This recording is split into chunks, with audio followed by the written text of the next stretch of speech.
parlait à la foule, qu'est-ce qu'il disait souvent? Il prenait ses disciples après à part. Il dit à vous, je vais vous expliquer un peu un secret, là, un petit point. Pas le moment. Amen? Il pleut. Amen. Je suis content. L'eau, c'est bon, c'est propre, ça nettoie. Ah oui? Heureusement que l'eau tombe. Ça, on marcherait dans la poussière tout le temps. On aurait des masques, là, des tatous. Et comme il pleut, ça nettoie. L'air est propre, on respire. C'est bien. Je pense pas que la pluie soit polluée. À qui appartient la pluie? Tu crois que tu peux polluer Dieu? Rien. Il y a longtemps des papilles, même pas mal. Même pas peur. Prenez-vous les gosses, l'audace qu'ils ont? Même pas mal, même pas peur. On devrait être comme ça, nous, avec Jésus. Même pas mal, même pas peur. On n'est pas fervent. Un pasteur m'a toujours enseigné, pour être convaincant, il faut être convaincu. Comment tu peux parler une chose, tu n'y crois pas? Et mon ami, les gens vont te regarder, par respect, vont t'écouter. Ils vont dire, le gars là, est-ce que vraiment il croit à ce qu'il dit là? Il a du mal, hein? Mais regardez, Pierre était un peu comme ça, hein?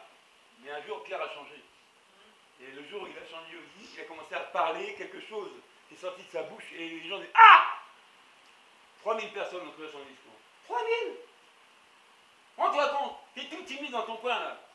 Et Dieu se révèle à toi, il te chalute bien, tu te mets là-bas au bout, et tu commences à ouvrir ta bouche, tous les gens de Bretagne t'écoutent, disent, ah! Et tout le monde est à genoux devant Jésus, dit, ah! Qu'est-ce qui s'est passé? Qui le croit? Amen. Qui ne le croit pas? Comme je suis reparti bosser à l'aéroport, je peux discuter avec quelqu'un, moi tu sais, c'est simple. S'il me laisse le tarmac là pour prêcher, j'y vais tout de suite. Ah non, il n'y a pas photo. Ah non, j'y vais. Mais s'il faut monter sur l'aile d'un avion, je prêche. Ça ne me dérange pas. Ah non, si c'est ça, j'y vais, avec joie. Mais les retombées, c'est pas pour moi. Parce que c'est grave ce qui se passe dans le monde. Très grave. Bon, c'est pas le sujet d'aujourd'hui. Qu'est-ce qu'il y a au menu? Je vais commander quoi?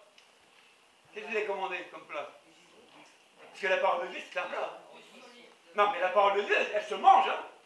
Ah oui, elle se mange. Hein? Je ne mange pas les pages de ma Bible, mais cette parole-là, il faut la manger. Hein? Et quand tu l'as bien mangée, tu dis, oh, je suis rassasié, plus faim. Hein? Regarde, les petits bourrelets. Toi aussi, hein? Non, oh, mais c'est pas grave. Et les femmes disent, c'est le bourrelet d'amour. On a des bourrelets d'amour. Amen? Mais on a un cœur d'amour pour Dieu. Bon, on va voir deux choses. Parce que Jésus faisait des comparaisons tout le temps. Hein? Jésus était le champion des paraboles, le champion de faire des comparaisons pour expliquer les choses du royaume aux gens. Parce que de but en blanc, si Dieu te révèle des choses, tu dis, oh, tu ne comprends rien à rien.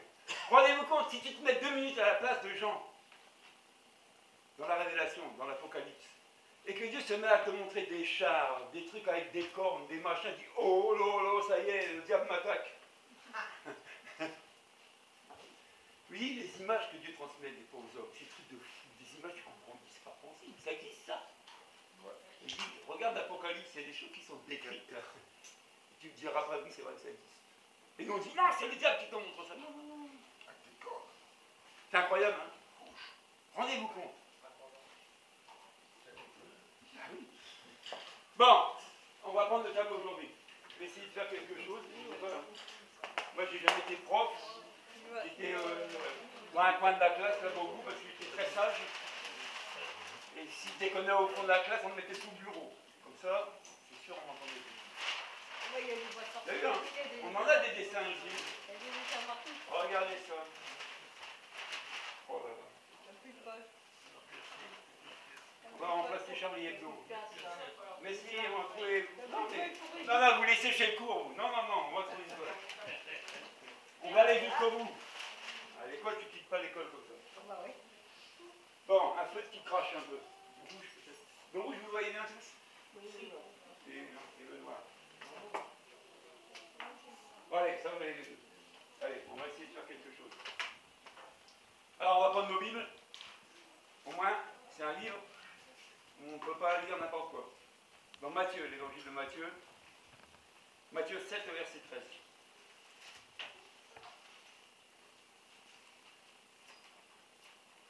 J'ai dit, bon, je vais prêcher aujourd'hui, parce que comme je ne suis pas là en ce moment, on va dire c'est bien. On va le virer, ou bien. Et si on dit c'est ouf, on n'écoute plus, ça fait du bien. Mais j'ai une bonne nouvelle. Ça va te faire du bien ce que tu vas entendre. Oh, comment ça te fait du bien. Je dis, oh. Vous savez, souvent on dit, il y a des clés. Hein, des clés pour ouvrir, des clés de succès, des clés. Si tu n'as pas la clé, tu ne peux pas ouvrir la porte du succès ou la porte de la réussite. Et une clé, ça sert à quoi? À ouvrir et fermer. À ouvrir ou fermer, non? Et on ouvre quoi avec une clé? Ah, bravo, on va dedans. On va parler des portes aujourd'hui. Ah, mais comment tu peux mettre ça? Mais comment tu m'as mis ça? Comment tu sais que c'est vers cette page? Mais comment tu sais ça? Ah, il m'a devancé, il va bien faire la prédication. Vous voyez? On est tombé juste dedans. Eh bien, on va le lire ensemble. Allez, comme ça, je laisse ma bite tranquille. Elle est bouillante, là, on va laisser refroidir. On va lire ensemble. Mais c'est quand même quelque chose. Je dis ensemble, il y a que moi. Par la porte étroite. Voilà. Car l'âge de la porte, spacieux est le chemin qui mène à la perdition. Il y en a beaucoup qui entrent. Amen. Donc, non, on continue. Mais étroite est la porte, resserré le chemin qui mène à la vie. Il y en a peu qui les trouvent. Regardez, on fait la comparaison, on recommence la lecture. On dit qu'il faut rentrer par une porte qui est et dans ma version c'est marqué resserré. Je vais vous dire ma version, vous allez voir. C'est lui. Voilà. Entrez par la porte étroite, en effet, large est la porte, spacieux le chemin menant à la perdition, il y en a beaucoup qui entrent par là. Mais étroite est la porte et resserré le chemin menant à la vie, et il y en a peu qui les trouvent. C'est le même? Donc, on va comparer quoi aujourd'hui? Eh bien, il y a deux portes. Non? Il y a deux portes, hein? Ou alors, je ne sais pas bien. Donc, on a une porte là, et on en a une autre un peu plus grosse là. Et on dit que cette porte-là, c'est quoi? Qu'est-ce qu'il y a? Ça ouvre quoi, cette porte-là? La vie. On recommence la lecture. Moi qui ne suis pas. On dit en effet large est la porte, spacieux le chemin. Cette porte ouvre quoi? Un chemin. Ouais? C'est ça? C'est une porte. Et quand tu l'ouvres, il y a un chemin. On est d'accord? Mais on dit que ce chemin-là, il est étroit et presque même resserré, hein, comme un manteau noir. Hein. On laisse un petit peu comme ça après pour marcher. Hein? Bon, moi, je ne suis pas dessinateur, hein. Je ne suis pas Charlie Hebdo. Et on dit qu'il y a une autre porte qui ouvre un chemin large et spacieux. Alors là, c'est le boulevard. Là, tu peux rouler. Tu fais gaffe que tu peux rouler vite. Tranquille. Donc Jésus dit maintenant, je vous mets au courant qu'il y a deux portes. Laquelle tu veux. Alors, dans la logique des choses, nous qui avons des voitures, je m'embête à prendre les chemins de campagne, surtout avec les betteraves en ce moment, remplis de boue, quitte à déraper. Ou alors on propose la 2 fois 2 voies, 110, tranquille, propre. Hein, peinard, pas vu, pas pris, ou jusqu'à 130 même. Ou je vais plus loin jusqu'à l'entrée de l'autoroute, je fais du 130, 150, même pas tant de pluie. Pas vu, pas pris.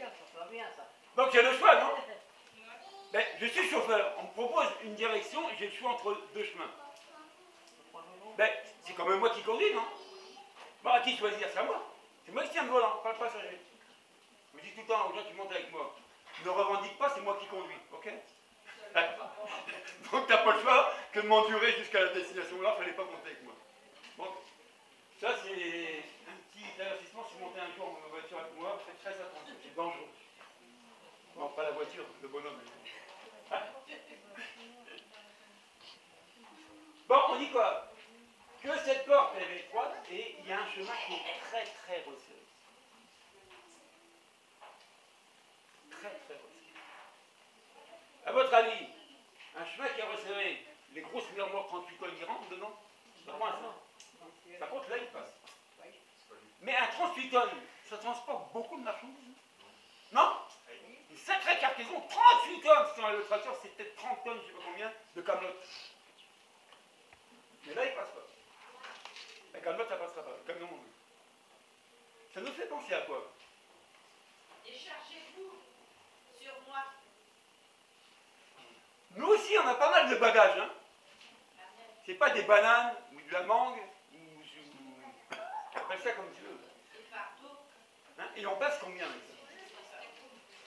Est-ce que vous croyez qu'avec tous nos bagages, tellement on pèse bien, on peut passer par là? Et 3 euros serrés, c'est chaud. Hein. Par contre, sur le boulevard, là, on n'a pas de problème. Mais on a une information que celui-là, il m'amène quelque part, mais celui-là aussi. C'est pas la même destination. Donc je dois choisir. Vous savez, les chauffeurs, les routiers, là, quand ils ont un parcours à faire, ils étudient leur parcours. L'autoroute, le péage, les hauteurs de pont, les largeurs, s'ils ont des gros bahuts, il ne faut pas qu'ils se fassent piéger. Ça arrive, il y en a, il reste coincé, il a mal calculé. Mais tu peux être coincé là ou là. Ça arrive que ça coince là. Tu t'engages dans le petit chemin, tu dis, oh, on passe, hein, on peut y aller, hein. Ça frotte. Ah, il faut que je libère un peu. J'étais dans la marine. Et sur le bateau où j'étais, c'était un bateau de débarquement de chars, c'est un bateau à fond plat. Et quand la mer était agitée, comme c'était un système de ballast, on ballastait d'un côté ou on déballastait. C'est-à-dire qu'on remplissait d'eau ou on vidait d'eau pour que le bateau soit stable.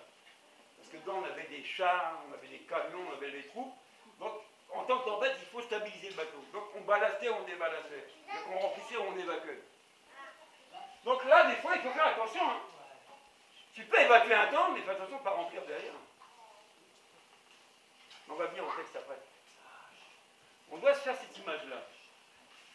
Et Jésus, à un moment, dans Jean 14, il dit quoi? Verset 1 à 8, on va le lire, Jean 14. Parce que moi, si on me dit, Rédi, il y a une destination, tu veux y aller? Je dis oui, mais elle me mène où cette destination? Je veux bien aller, mais c'est où? Bon, on y va. Voilà. Non. Jean 14, verset 1 dit, que votre cœur ne se trouble pas. Croyez en Dieu, croyez aussi en moi. Il y a beaucoup de demeures dans la maison de mon Père. Si ce n'était pas le cas, je vous l'aurais dit, je vais vous préparer une place. Et puisque je vais vous préparer une place, je reviendrai et je vous prendrai avec moi, afin que là où je suis, vous y soyez aussi. Vous savez où je vais et vous savez le chemin. Thomas lui dit, Seigneur, nous ne savons pas où tu vas. Comment pouvons-nous savoir le chemin? Et Jésus répond, je suis, c'est moi qui suis le chemin, la vérité et la vie. Ce chemin qu'on nous propose aujourd'hui, il s'appelle Jésus. Et on dit que nul ne vient au Père que par moi.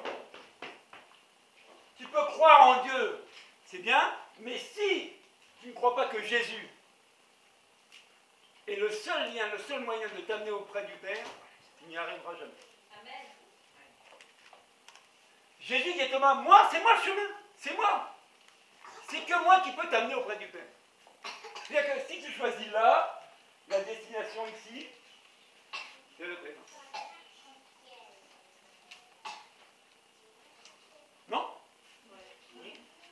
Mais on t'a jamais dit qu'entre là et là, ça allait bien se passer. On t'a juste dit que comme ces 3 est resserré, tu ne peux pas rentrer avec tes bagages. Mais quels sont nos bagages? Qui peut me citer mes bagages? Tu m'empêches de rentrer là pour vous. L'amertume. Ouh, ça commence bien. Allez-y, lâchez-vous. Le dictionnaire est grand. Mais allez-y. Le moi. La fidélité. Le manque de. Voilà. Le moi-je. C'est bien, le moi-je. Moi-je. Moi-je. On t'appelle moi-je. C'est moi-je. Vous savez ce que c'est que l'égocentrisme? C'est tout se rentrer sur soi-même. Donc il n'y a que toi qui compte. Donc tu vis toi. C'est pour moi, c'est moi, c'est moi. C'est dangereux l'égocentrisme. C'est le péché de Satan. C'est comme ça qu'il est tombé. Tu penses qu'à toi, c'est moi, moi. On va t'appeler moi. Bonjour moi. Oui, moi. Qui peut lire Matthieu 16 au verset 24? Et on va déjà avoir le premier signal, ou la première démarche qu'il faut faire pour pouvoir commencer à rentrer.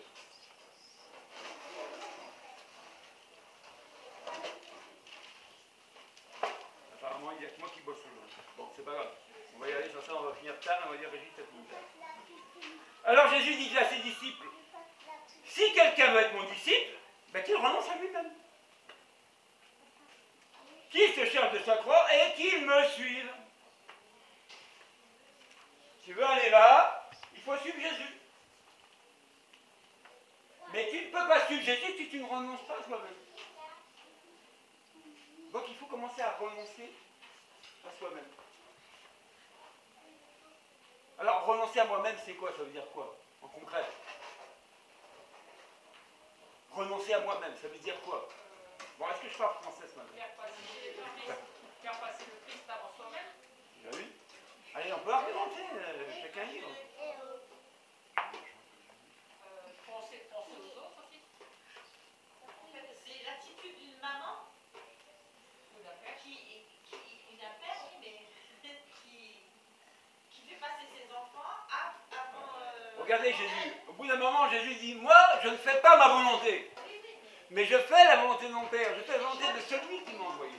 Donc, moi, je ne fais plus rien pour moi. Je renonce à moi. Je renonce à ma vie. Je renonce à tout. Mais je veux suivre Jésus. Vous savez, Matthieu 28, il dit que de faire de toutes les nations des disciples. Ça, c'est le grand ordre de mission de l'Église. Amen. On n'a pas dit de faire des croyants, on t'a dit de faire des disciples. Et on dit qu'un disciple, il doit être comme son maître. Donc ce chemin-là, tu vas voir que si tu veux l'emprunter, c'est le meilleur. Si tu ne l'empruntes pas, tu n'as pas de vie éternelle. Tu auras autre chose. La perdition qui est là. Amen. Là, c'est perdition. Hein? Regardez, j'écris très très bien. Incroyable, sans trembler. Mais le chemin étroit ne peut être emprunté qu'avec l'aide du Saint-Esprit. Voilà. Donc, On va y aller, tranquillement. on ne peut pas sinon. Regardez ce que Jésus dit. Il dit que si quelqu'un veut être mon disciple, qu'il renonce à lui-même, qu'il se charge de sa croix et qu'il me suit. En effet, celui qui voudra sauver sa vie, la perdra. Compliqué ça. Mais maintenant, il dit quoi? Mais celui qui la perdra à cause de moi la retrouvera. Que servira-t-il à un homme de gagner le monde s'il perd son âme? Alors, renoncer à soi-même, ça veut dire quoi? Tu ne vis plus pour toi. Tu ne cherches plus pour toi, tu ne désires plus pour toi, c'est plus toi, c'est fini. Mais c'est qui si c'est plus moi? Mais je vis pour qui si je vis plus pour moi? Oui, mais c'est quoi cette image de perdre sa vie?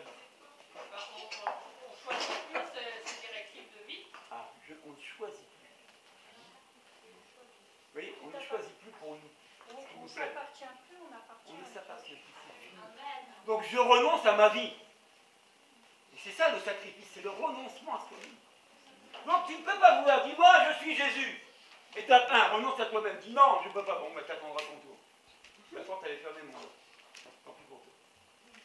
Ah oui, hein. Parce que bibliquement c'est ça, c'est fermé. Amen. Faut pas jouer, hein.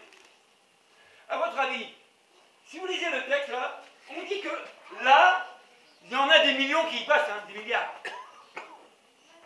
Il dit il y en a très peu qui passent là. Très peu. Mais il dit là, c'est tellement spacieux que beaucoup, enfin, beaucoup prennent ce qui est spacieux, ce qui est facile, ce qui est cool. Il n'y a pas besoin d'effort. Je crois et je roupille. Hein? Je crois que Dieu m'a pardonné et je ne pardonne à personne. Eh bien mon ami, si ton attitude elle est là, tu te trouves ici. Tu n'es pas là. Amen. Ah non, tu n'es pas là. Si c'est quand œil pour non dans ta vie, tu es là. Par contre, si c'est aimez-vous les uns l'autre, tu es là. Mais il faut être juste. Tu commets une grossière erreur, tu dois être condamné et on te dit non, non-lieu, on vous acquitte. J'ai eu chaud, hein? Imagine, j'ai eu chaud. Maintenant, on te fait une grâce, toi, tu es sans pitié. Tu condamnes la personne. Œil pour œil, dent pour dent. Alors qu'il y en a qui remettent la peine. Et toi, tu ne veux pas remettre la peine de l'autre. Donc, si on attend une vie comme ça, un caractère comme ça, je me dis, on écorce sur ce chemin. Mais la grâce, c'est qu'on peut être là, mais on peut décider d'arriver là. Vous voyez? C'est ça, c'est une histoire de choix. On dit que chaque choix a ses conséquences. Regardez dans le livre de Deutéronome, c'est un rappel à la loi. On dit, je ne me demande pas de choses, moi, je ne te force pas. La vie ou la mort, tu choisis quoi? Qu'est-ce que tu choisis? Ben attends, je choisis, mais la vie c'est qui? Choisis la vie. Alors la vie c'est Jésus. C'est bien, Albert. Mais quand tu dis je choisis Jésus, tu es tenu d'emprunter ça. Et là, attention, là ça chauffe. Oui, oui, parce que les gens pensent que quoi? Ah oui, j'accepte Jésus, j'ai la vie éternelle. Oh, c'est pas faux ce que tu dis, mais dans la pratique, tes bagages, là, ton caractère, tu vas lâcher, mon ami. Il n'y a pas de place dans ce chemin. Non, il n'y en a pas. Non, on ne fait pas la couleuvre non plus. C'est pas le serpent, là, tu peux serpenter autant que tu veux, c'est large, vas-y, tu ne veux pas te cogner. Mais là, tu vas te faire du mal. Hein. Tu vas te faire du bobo, là. Tu reprends l'exemple de la voiture, où là, c'est limité à 50 parce que c'est difficile. Hein. Vous voyez, à une époque, je montais régulièrement en Suisse, une gars peut le dire. Et c'est 9 km de montée en bagnole. Hein. Et bien, le volant, tu as intérêt à te faire gaffe. Hein. Alors, quand tu montes, c'est dur, mais quand tu descends, ouf, faut pas jouer. Hein. Et elle dit une fois, le frère m'a dit, arrivé en bas pour monter au col là-haut, il y a un petit chemin à droite. Je m'emballe dans le petit chemin à droite. Oh, chemin des chèvres. C'est que les chèvres. C'est par là. Moi, j'y vais avec ma bagnole. Mais le chemin est tellement étroit, je ne peux plus reculer. Je ne peux pas faire marche arrière, je ne peux pas faire demi-tour. Je suis tenu de grimper jusqu'en haut par le chemin des chèvres. Je dis, la bagnole, j'ai cru que le moteur allait péter, le capot allait exploser. Non, je dis, on y a droit. Et à un moment, on recule, et comme... jusqu'à là-haut. La courroie, la patine, le bougon qui a bien arrivé. Le frère, il me dit, mais qu'est-ce que tu as pris? Mais tu m'as dit, prends le chemin. Il dit, mais c'est le chemin des chèvres. Je lui dis, ben on a pris le chemin des chèvres, nous voilà.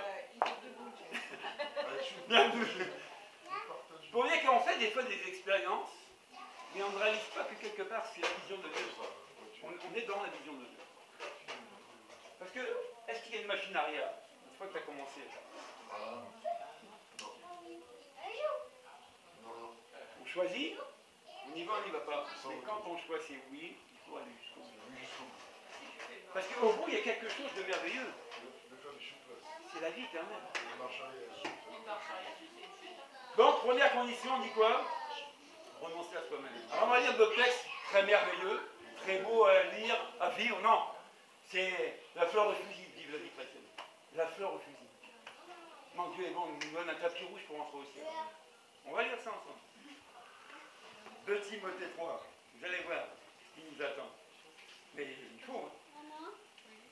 Donc les textes qu'on va lire aujourd'hui, si tu refuses ces choses-là, je te dis que tu ne peux pas passer. Tu ne pourras pas.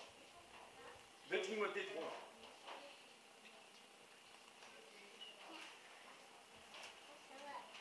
Verset 10 à 13.